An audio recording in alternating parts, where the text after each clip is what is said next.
Welcome, everybody. Whether you are here with us today live or you're watching this on our YouTube station or channel, anybody who's here, please say hi in the comments. We'd love to say hi back to you. We've got a little bit of a delay, so no worries, but please say hi and welcome to the presentation. During this presentation, please feel free to ask questions in the comments area and we will answer them at the end. So this event is going to be about the criteria that you might use to decide on whether or not to accept an offer.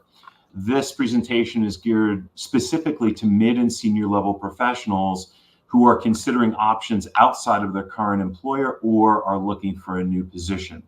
And the reason why we're going to be talking about this topic in particular is to consider what an offer might look like before you actually receive it, and also in preparation for conducting the search itself. So our proposition is that this will actually help you receive an offer as well as giving you some guidance to go on once you do receive it. Introduce myself. My name is Jason Sanders. I lead Flycast. We're a boutique executive search firm. We're focused on the consulting and software industries. I have helped global companies like BCG, Bain, and Accenture over many years, but more importantly, I have helped executives in transition, have counseled them, helped them get jobs, and spoken with thousands of executive job seekers over the course of my career. I'm here with Jonathan Phillips. Jonathan, do you want to introduce yourself? I do. CEO of Magellan International. Love what I do, helping companies grow businesses, helping individuals get control of their careers. I spent 10 years at Shell, where I got to see big business from the inside out. Been doing the search side now for about 30 years, which belies how old I am in the middle of all this. But a great fun, happy to be here and hope we can be a help. Yeah, I always go with 20 plus years, Jonathan. That's a good at 20 years, you have all the credibility you need. But yeah, I'm probably in the same bracket. So assuming that you may be here with an offer today, and if you are, congratulations. Let me just check and see if there are any comments and people that have said hi. I don't see any right now, so I am hoping that we are live, because I am sure that we have at least some people here in the room with us. We have scores of people that have registered. So if you're here, please say hi again. I'll leave that out there for you. So presumably you're here and you don't have an offer. You may be lucky and have one in hand, and so we'll be helping you consider that offer. But if you don't, why should you be here at all today? One of the things that we're thinking is that having an idea of what you might do when you receive an offer kind of guides your thinking about where to look. That's one potential area to think about. What about other areas, Jonathan? What do you think? I mean, the biggest thing about an offer is it's a Damoclesian sword, right? You love it when you get one, but then you go, oh my goodness, what do I do now? So what I do with people most importantly is say, look, before you get to the offer, make sure you know what you want to do longer term and have a clear picture and focus for your career. And it's nice to have a couple of advisors, people you trust that you can share the offer with, just to make sure you don't do the wrong thing. Yeah, absolutely. And one of the things that comes up with people is you get an offer, you get very excited, emotional, and you just want to accept it without really thinking it through. And it is important to take a step back. But one of the other things is, if you're thinking about what you might like, it will help you negotiate more effectively when you get to the offer stage. So stepping back and then considering your negotiation in from a variety of different angles will be helpful. So I've got some people saying hi. We've got a couple. Warren, hi. How are you? And LinkedIn user, welcome again. We've seen you a lot in the course of our presentations. And I think it may be the same person, Jonathan. Yeah. For some reason, they're kind of logging in as LinkedIn user. So with that said, let's talk about what some of the criteria are that you can use to consider when looking at a job offer. What about this one here, the job itself? Yeah, so anybody that's worked with me has been through this. We look at, there are 4 criteria here There are two others, compensation and culture, that we fold out into other parts of evaluation because they're more qualitative in some ways. But you want to think, what does the ideal outcome look like? If I get a job offer, where do I want to be working? What industry? What do I want to be doing? And at what level is appropriate? And honestly, a lot of people don't quantify their job selection criteria. I very much encourage you to do that before you jump into the process. Yeah, I agree. And this is something that comes up quite a bit when I speak with people. They have a variety of different things that they might be looking at. From my perspective, it would be important to choose one, to start with something for a variety of different reasons that we won't necessarily get into in this presentation. But that's important, to just pick some of the real basics before you get started. And then, obviously, it's something that you consider once you have an offer. You have a particular point of view about this one, Jonathan, Yeah. career impact, and these dates specifically. Yeah, and what we did in our research, when I wrote my book, the research question hypothesis was, what's the half-life of a job? And it turns out to be 2 years. And in large companies, like when I was at Shell, they moved me every 18 to 24 months, so it felt pretty natural. Turns out that remains largely true even today. And people, when they go from one company to another, that 2-year job hurdle still exists. So at the end of 2 years, when you've done your job, what does that new company decide to do with you next? That 24 to 36-month hurdle, that's where you need to be well integrated. You need to have chosen the job correctly, be able to really excel, build relationships so you're not last in, first out. Very important to think about that as you're getting an offer during the interview. What would happen if? What does my career look like 36 months from the day I joined? I get the job done. What's next? Think about that even as you're looking the offer over. Yeah, I think that's fair. It offers perspective, and from just a resume standpoint, it's helpful if you can stay somewhere 2 or 3 years. You really don't need to stay somewhere for 5 years or even 7 years. But even apart from that, I think you're right. I think it is important beyond whatever the initial project is to consider that.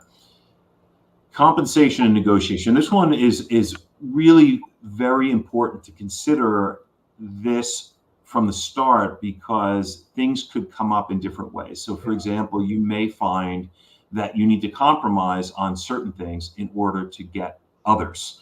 It may be lifestyle choice. For example, you might take less money for a position that offers you a better lifestyle.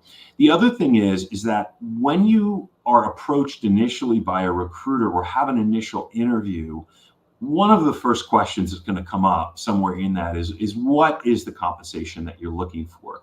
You want to be prepared for that. You may feel comfortable saying what you're earning now or what you earned in your most recent position, and that's fine. But it is something that to consider, because it does set things up. And when you tell somebody what you have been making or what you're looking for, it sets a benchmark and also gives somebody a criteria to screen you against. So in other words, if I have a role that's paying $200,000 and I'm talking with somebody that's making $150,000, I don't think they're senior enough. And if they're making maybe $250,000 or $300,000, then I don't think that they're going to really want this job or stick in it. So it's important to think about, particularly if your compensation is substantially different than what it might be, to consider how you will express that in that initial conversation. What do you think, Jonathan? Yeah, absolutely. You begin negotiating compensation with the first interview. My other pragmatic advice is, if you're asked about compensation, be as disclosive as you can be, because that criteria, particularly for human resources, that dramatically impacts what they decide to do next. So if your comp is a lot higher, they may frankly say, you know what, you might be a better fit for this. And with most people, especially if they have more than 20 years experience, there really is no job out there with their name on it. I say that a lot. But the reality is, when you begin interviewing, especially if you're good at doing it and you know where you want to go, you've done your planning, you're thinking long term, you can make it very easy for the human resource people, for the hiring authorities to say, you know what, Gail, we really like you for this job, but you might be a better fit for this, which we haven't actually publicized yet. Remember that even in the interview to offer stage, you want to build advocacy. So you want to think about negotiating in good faith early on, even in the first interviews. Yeah. No question about it. Absolutely. Family and lifestyle. This is something that I don't hear that much. I hear some about this when I have conversations with people. But really, it is something that's important, and it's something that has come up more and more these days. Especially since COVID, it is something that has come up more and more. What have you seen and experienced, Jonathan, in this area? How do you consider this? Strangely enough, family. So if I'm working with someone before they get to the offer, I often talk about family and lifestyle in our O1 slide, the job itself, because I think it's really important that you build a community of work. You got to think collectively. When I come home, how am I going to feel about all this? And if I'm going to be there 36 months and longer, I've got to really like the people I'm working with. And do they do the things I like? Is the job located in an area where my family can do the stuff they really want? It's really important to involve your significant other, however you define your family. Hard to talk to them if they're just cats, for instance, but you get where I'm going with this. You want to consider equally the family and lifestyle implications before you get to the job offer if you can. But certainly it's a reasonable thing to think about, because you want to be happy at work. You really want to be happier when you get home as well. Community of work considerations. Yeah, absolutely. The company, obviously, this is important. Yeah. You want to work for a company that you respect, that you believe in their mission, their values. But probably what we're talking about here is defining that ahead of time, not just size and industry, but what are some of the intangible things that you might look for when considering the kind of company that you might work for? What do you think about that, Jonathan? I mean, Jason and I went back and forth on this because I put the company in my sort of job criteria selection bucket. But Jason made a very good point, as have others, and I agree because I end up doing it. You want to think about, do you want to work for this company at the beginning? Yes. But where you really want to think about it is after you get the offer. You stand back and say, okay, they made me an offer. I love the job. I think I'm going to stay there a long time. What is this company about again? It's that review at the end that's extremely compelling. To the extent that you can look on their website, you should, because companies will state what they really believe and they really will try and live to it. And it's great if you have, again, 3 people you trust and say, look, do you know about this company? Not just what you see on Glassdoor, for instance, but deeper. People that know you and say, you know what, given what we've done together, this might or might not be a great company for you. It's perfectly acceptable at the end when you get the offer to do that final revisit. Do I really want to do this? Yeah, absolutely. No question about it. And then, of course, the work environment, leadership teams, and culture. What do you think, Jonathan? First 100 days. Everybody talks about it. I try and talk my clients through it early in the process. At the 24 to 36 month discussion point, I'll say, what is it like actually? What is a day in the life, a week in the life, a month in a year? What was it like actually doing it? That work environment. So you say, look, I like this. It's a great offer. Here's what I think I'd like to do in the first 100 days. What do you think about this plan? And what you want to listen for are time, money, and people. How much time are they going to give you to accomplish these things? What's the budget for getting it done? Who are the people you're going to be working with? And Jason captured it: leadership, teams, and culture. How is it going to work actually doing the day-to-day stuff to be successful in the job so you can convert it at month 24 into a great career? Yeah. And one of the things, especially for you data-oriented folks, and I'm sure we have quite a few here, is to create sort of a scoreboard for this, maybe 5 for each. So you have a total score of 30 as the possibility, as the top. And if it's less than 15, it's probably not something that you should consider. So you can use your own thinking there as far as that goes. And then there's one other thing which it's not necessarily something that you're going to use as criteria as to whether or not to accept a position, but certainly is important to consider. And that is any existing non-competes that you might have, the contract itself that you might receive in the offer, and that's something that, if at all possible, to have reviewed by an attorney. And then there are counter offers, which are really potentially dangerous. What about that, Jonathan? Yeah, I agree with all of that, and it harkens back to the third, O3 bullet point in all of this, which is the negotiation. At the very least, you want to be prepared to renegotiate the first offer just once with a sign-on or something you might want to change. You want to think about the legal implications of the offer because that affects your career long term. And you want the negotiation process and all of your considerations to leave a positive impact. So, how you frame the negotiation process as a win-win is terribly important. And so, I think getting outside input, particularly around the legal parts of the contract to avoid any big issues that you might miss, very important for the negotiation part of the process. Yeah, absolutely. No question about it. Counter offers are a whole separate discussion and problem, but in general, the answer is avoid counter offers from the beginning. You want to make sure this makes so much sense that you don't let your current firm try to counter offer, because that's the fastest way to burn a bridge and to ruin your current political capital and your relationships at your current firm. Really need to avoid it. Easier to come back actually if you don't allow them to begin the counteroffer process. Interesting. Yeah, I hadn't thought of that. We've reached the end of our 15 minutes. We do have a question here, and I wanted to let you guys know about next week. We have a guest next week. Jonathan's going to be leading. I'm actually out, and he's going to be speaking with John Firth. Do you want to say anything? Oh, the topic is ageism. So we'll get a portion of you, I'm sure, that are interested in this topic. It's a very important one and something that a lot of people have run into. So should be very interesting. Do you want to talk about John Firth at all? Yeah, Jonathan, I mean, John's worked as a partner in a consulting firm. He's worked in industry. He's built association groups before. And so he has a very interesting perspective. He's been at this a long time.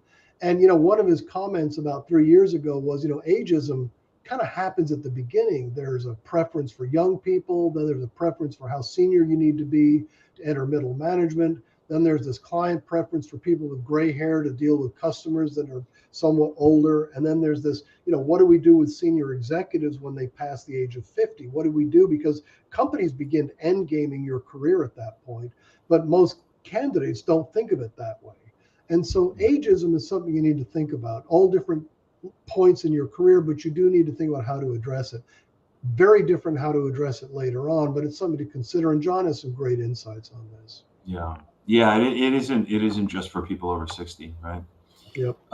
There are a lot of angles to that topic for sure. We have one question here from Warren Patterson. Thanks very much. This makes total sense. I'm not exactly sure what that was in reference to, but probably 24 to 36 months. Would you offer the same perspective or something different on the 24 to 36 month for PE-backed firms and offers? Yeah, if you're in a PE portfolio company, beginning on the first day of the second year, so beginning in month 13, you need to begin to talk to the PE firm about your next gig. You need to have a very clear success plan for letting them get their money out after 3 years. And at the beginning of the second year, you need to talk to the PE firm you're working for about what the next thing is you're going to do, and expect to try and leverage your own contacts to help them figure out also what to do with you. Just in general, what you want to do if you're in a portfolio company is agonize through the decision, should I become a principal in the PE firm? Because that's really the better long-term career option. Working in a portfolio company, it's a series of 2 to 3 year jobs, which sounds great, but it can get to be exhausting and not that productive over time. You really need to say, do I want to become a principal in the PE firm itself? And that's a whole separate career discussion, and they need to look at you very differently to do that.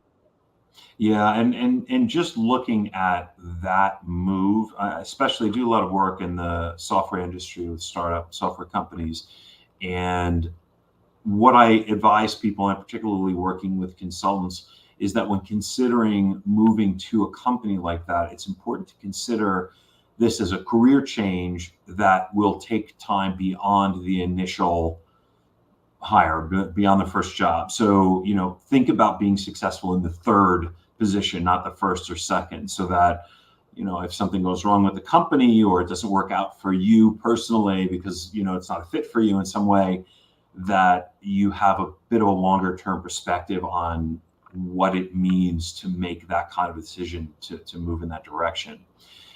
Yes, we do have a date and time set for ageism. That's the same time as this next week. So we're both in Central Time Zone. So we're at 11 o'clock a.m. Central Time next Thursday, and that will be posted. We'll also hopefully have you on our email list, Warren, and send you a notification that way. So I'm sure that we will look forward to, particularly Jonathan, look forward to seeing you next week.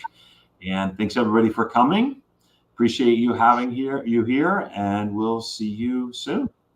Thank you all so much.